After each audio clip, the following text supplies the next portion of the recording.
Hello, I'm Lisa Burkhardt Worley of Pearls of Promise Ministries, and welcome to Pop Talk, the show where you never know what subjects might pop up.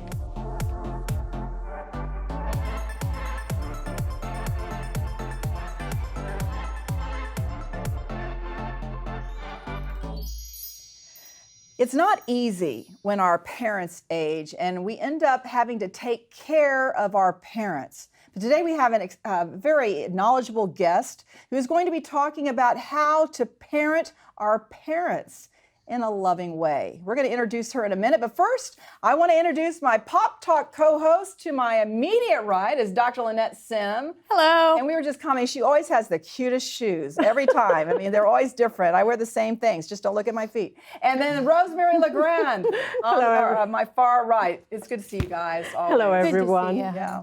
So it is my pleasure to introduce our guest today. Her name's Charlotte Canion.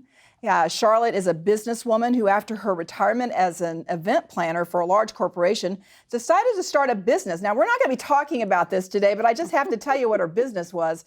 It's called basketjacket.com, and it features an invention that she came up with, insulated and colorful jacket covers for plants. And then when I read this, I was thinking, where were these? Why didn't I have them during the hard freeze that Texas experienced when I lost all my plants? It would have been nice to have a big jacket for that big bush in the back.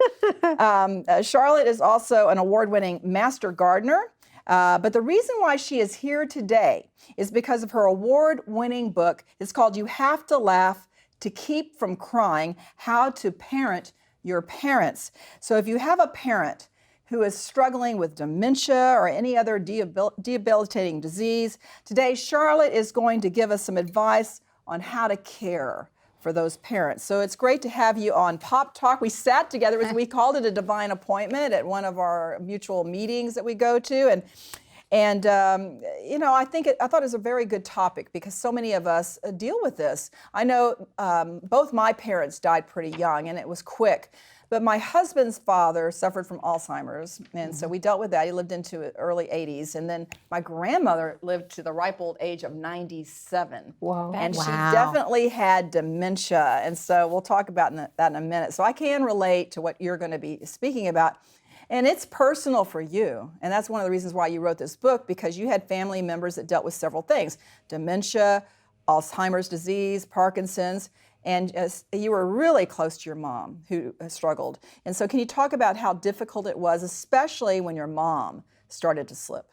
My mom was my mentor. She was the one that taught me about God. She gave me my moral set. My dad traveled a lot, and he was a Marine, and those of your audience that have military family members know what that's like. It's strict and rigid and very, but he traveled a lot. So my mom was my best friend. She was, we traveled together.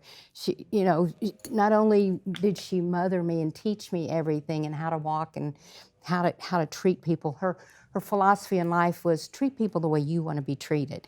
And I try to carry that, on from day to day. But some of the first things that I noticed about my mom was the forgetfulness. Well, we all forget. We walk into another room and forget what we're here after. But I'm going to tell you a quick little test that you can do with your parents. And it's not just parents. There are many, many spouses today that their husbands are walking that journey. Yeah. Or it's a family member they've taken into their home. So it's in every family. It could be an aunt, it could be a spouse, it could be your parents. It just so happened it was 3 parents at the same time. And I have to share this with you. After they'd all passed, and my journey was a 16-year journey.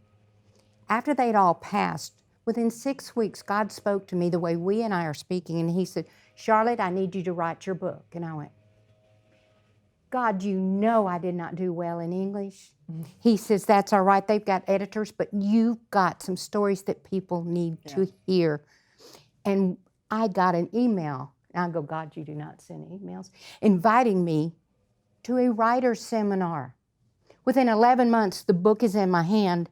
And then I'm thinking, who's wanting to read my story? The next year, it was voted the best self-help book in the state of Texas. That's great. Wow. And I'm a retired senior, and I never, dreamed all of this. But anyway, back to the journey, with my mom. she would forget things. But let me give you a little test. If you think someone, flunk.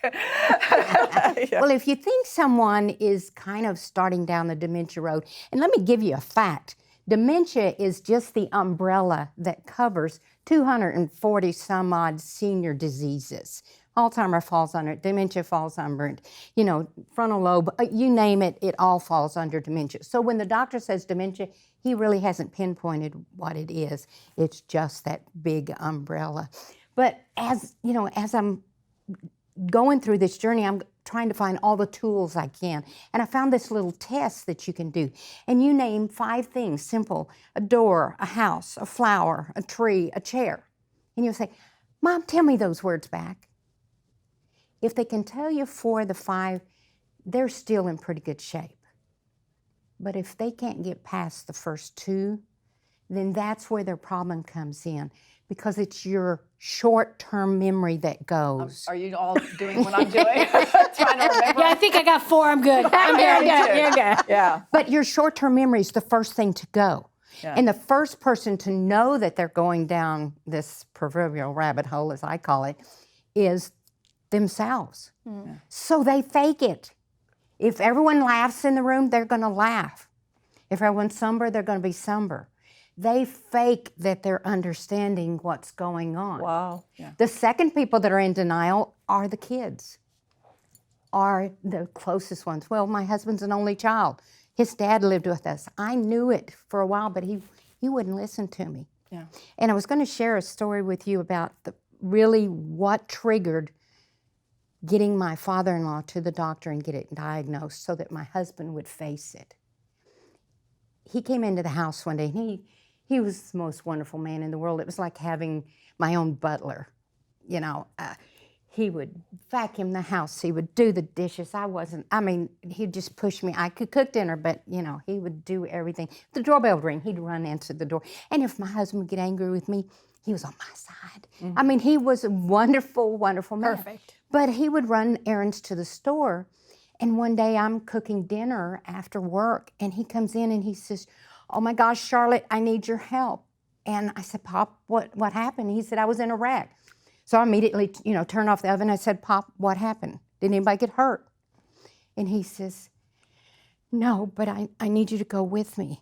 So, we went out. And as we're going out, you remember that generation, the greatest generation. They drove those big old cars. Right. So he had a Lincoln. That Lincoln was mangled down one whole side of it. It was like, oh my gosh, I don't even know how he drove it home. And then my mind is running through, did he leave the scene of a wreck? Was anyone hurt? Are the cops going to show up in any minute? What? And I said, "Pop, what did you hit?" He said, "I hit a mailbox." Mm. Now, my mind is thinking that had to be the biggest brick concrete mailbox in the world to have done that damage. And of course, in the back of my mind, I'm going, it wasn't a mailbox. But one of the things I learned was you have to love your parents in spite of everything, and you have to respect them. So what I did was, he wanted to go back and pay the lady for the mailbox. So we drive around the neighborhood. We drive around the neighborhood next to it. We drive around. He can't find where this wreck happened. But finally, I said, "Pop, we'd been driving for 30 minutes. He hadn't been gone that long. We found a mailbox that was just leaning, a whole mailbox leaning." Now, I know that's not what caused the wreck, but I didn't say anything. Mm-hmm. Pop says, I want to go up to the door and pay for the mailbox. And I said, "God, this is your hands." Because, I just trust God to handle this, handle everything. So we drive up the driveway. He gets out, and we were on they own 2 acres. So we literally had to go down a long driveway. He says, "You stay in the car, Charlotte. I want to go up to the door by myself." So I'm keeping an eye, on Pop. And I was trying to, see. I couldn't even see the front door because the shrubs were all the way to the ceiling of the house. Anyway, Pop stopped at the bottom of the stairs. Now, I told you Pop was a very, very gentleman. He was a good man. But he did have his edge. And as I watched his demeanor, he started talking, and I couldn't see he was talking to anyone. Because like I said, I couldn't see behind the shrubs. So I'm thinking, okay, that he's talking to someone on the porch. But all of a sudden, his fist start clenching. I think, okay, it's time to get out of the car, go help. And as I walked up, I grabbed Pop's hand, and I could see out of my peripheral what was going on. So I walked him up the steps, and I walked him over to a bench. And on that bench was a scarecrow. It was October. Not only was Pop had a rat, he couldn't see. He shouldn't be driving. So when I shared this story, with my husband, he finally, I guess we better take him to the doctor. Yeah.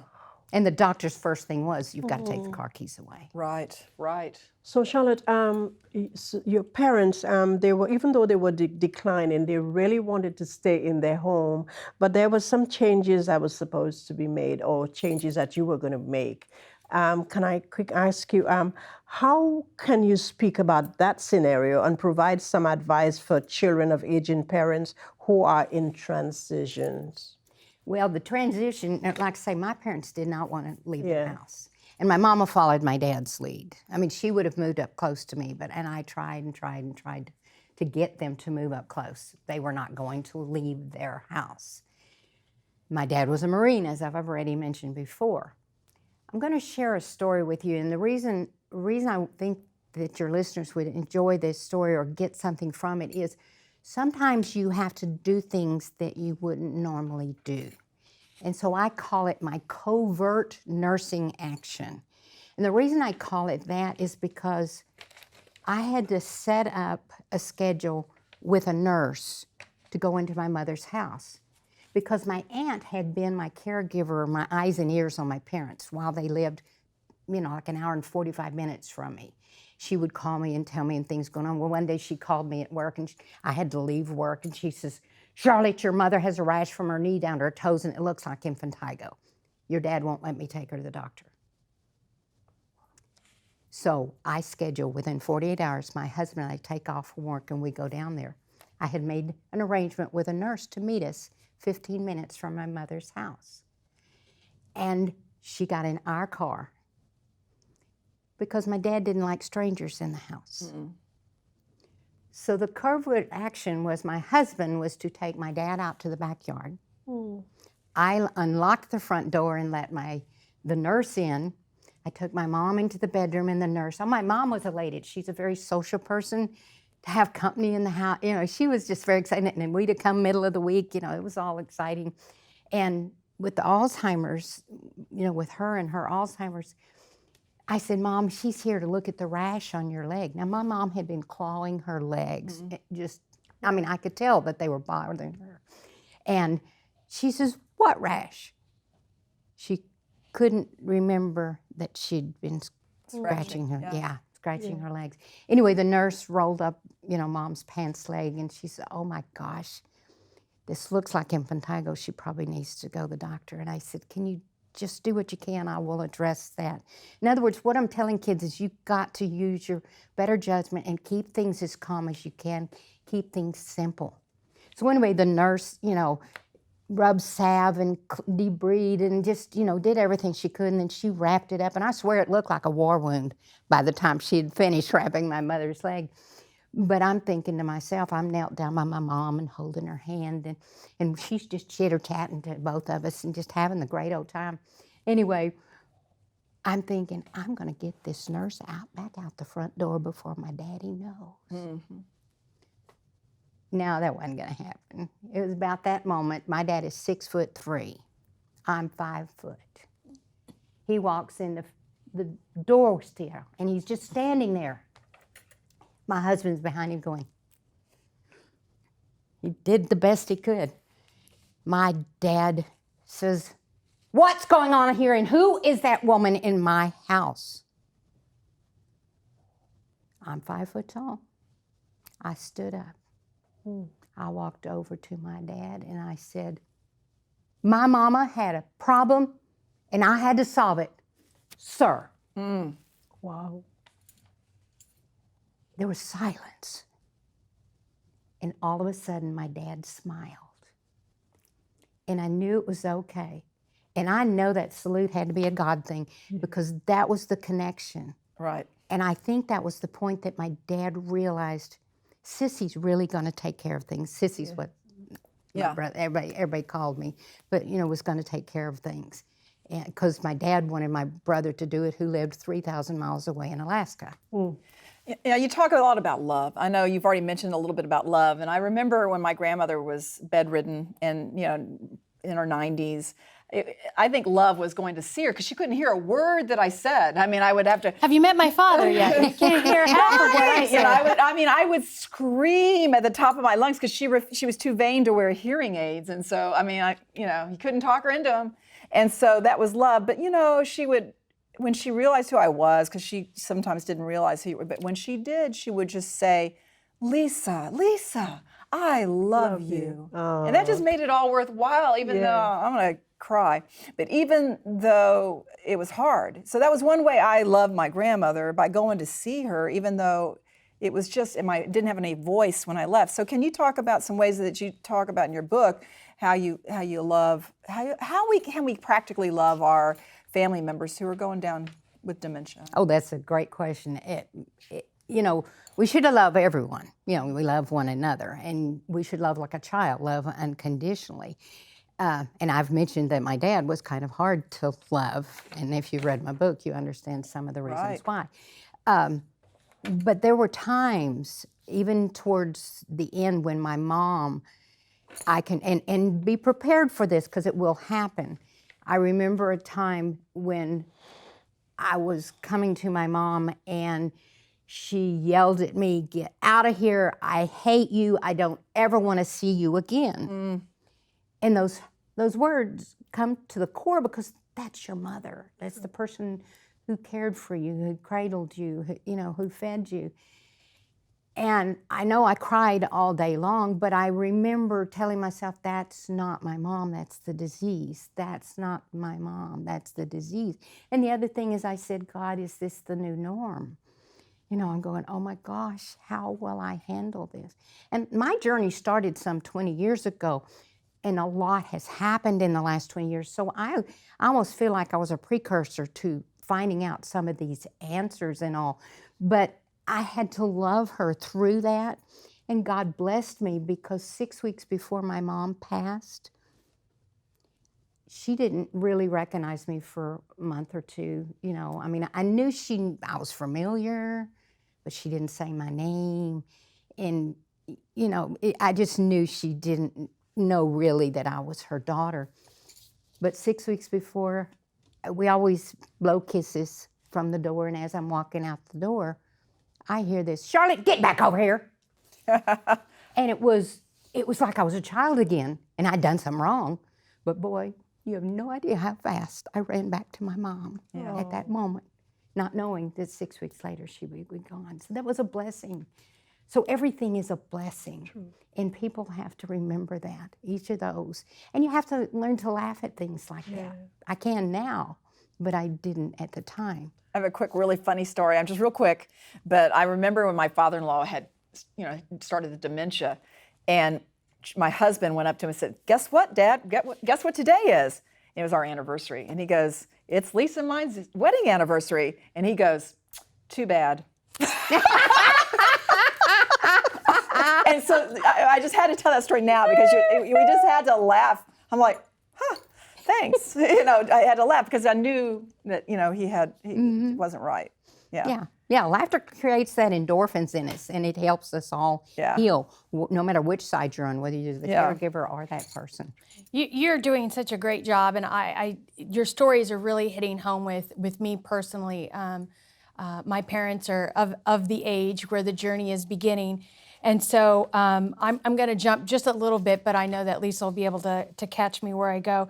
One of the things I wanted to talk about is forgiveness, and it's very, very important. I come from a family where there is abuse, and it was very hard to deal with in our family. And I have to thank God that my father was exceptionally repentant about the sexual abuse that occurred between he and I. And when he was in jail, he found Jesus and he found therapy and group therapy. And so he used his time there with 4 days a week in therapy, trying to figure out why he did what he did, etc. But you find out as your father is aging that your father hurt your daughter. Your father had to undergo some psychiatric help. And towards the end of his life, he was also repentant. Can you talk a little bit about that? Well, I actually, when my daughter was 13 is when I found out. And my dad didn't die till 83. So there was a period I didn't forgive him. I couldn't find that forgiveness in my heart. And then God had me be his caregiver. That was a little hard, a little different, but I did it for my mom, I think, from the underlying way. I loved him, I just didn't like him. There's a fine line there. I loved him, he loved me, you know, and he learned to love me more and be able to show it. I mentioned this in my book, but my dad ended up in a senior facility the last 18 months of his life.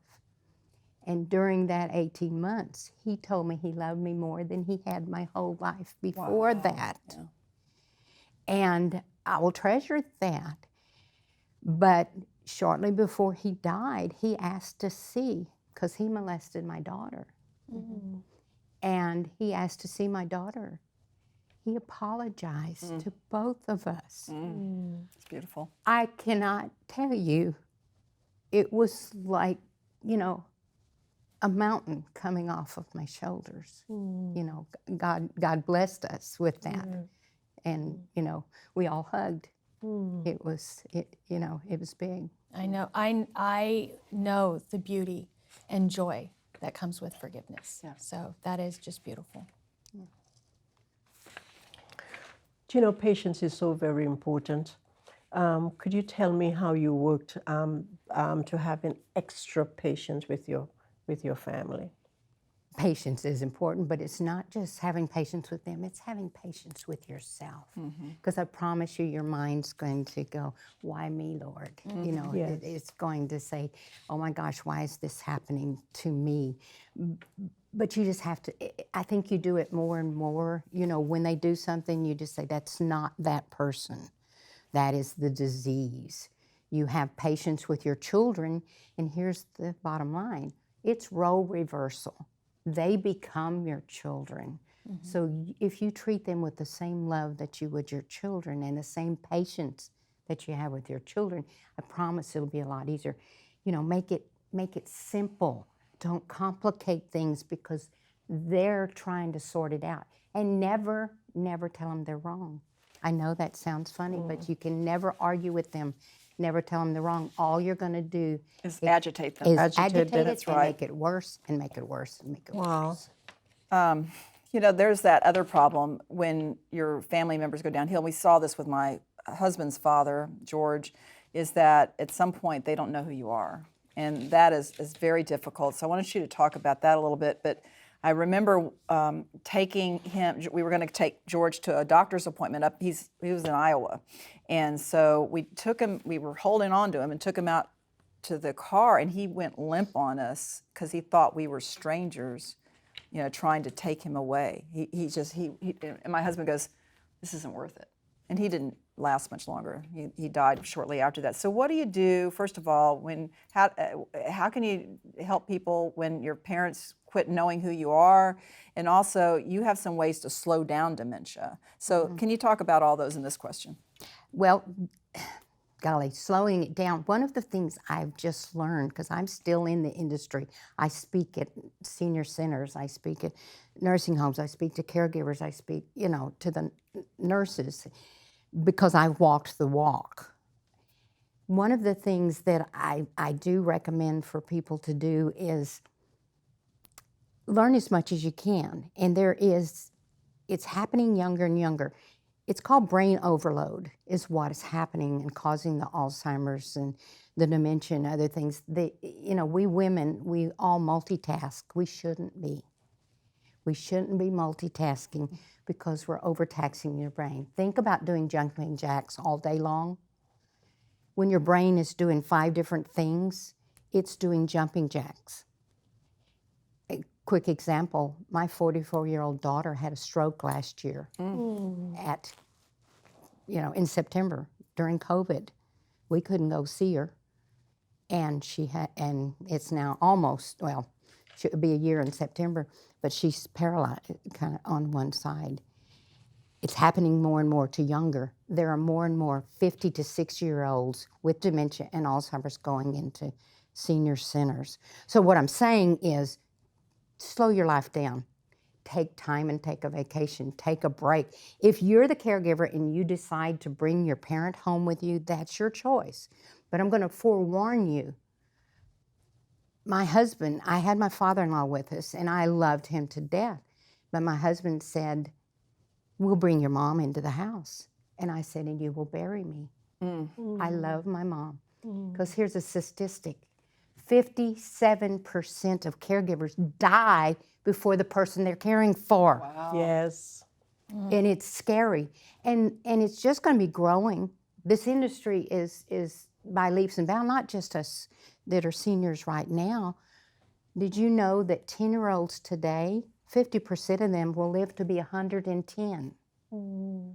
So, I mean, the senior, it's not going to go away. Right. The generations are going to keep, it's going to, keep it there. Wow. Well, thank you, Charlotte, for joining us here on Pop Talk. Charlotte is an author of 8 books. Her latest one called Sparks, Igniting Your Way to Success.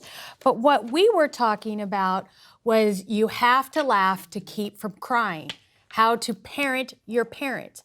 And it comes with the book and a workbook. So you can reach Charlotte at her website, which is howtoparentyourparents.com. Or just email her directly at charlotte@charlottecanon.com. So again, that's Charlotte at charlottecanon, that's CANION.com. And one quick little correction, it's howtoparentyourparents.net. I know it's easy to put to say .com. Did I fail my test again? Sorry. It's just, I know. Tree house. Okay, well, I want to get her checked out. No, I'm just kidding. That's okay. And we really have enjoyed talking to you, and I know that you've helped a lot of people with this situation of having aging parents. We would also love for you to check in with us. If you need some prayer, maybe you need prayer for your family situation, especially in light of this subject matter today. You can email us at info@pearlsofpromiseministries.com. Our website is pearlsofpromiseministries.com. We're on social media, Facebook, Twitter, and we're on Instagram at Pop Ministries. So check in with us. And we're very happy to say how grateful we are for our television network, Faith Unveiled, Paula White's Live Network for Women, King Television, Overcomers TV, and CTF TV. And as always, thanks to Grace Point Media for doing the production work on today's show. Brand new studios. For all your production needs, go to gracepoint.media. And so that is Pop Talk for today. We're just ordinary girls Who God is turning into pearls. We hope you have a wonderful week.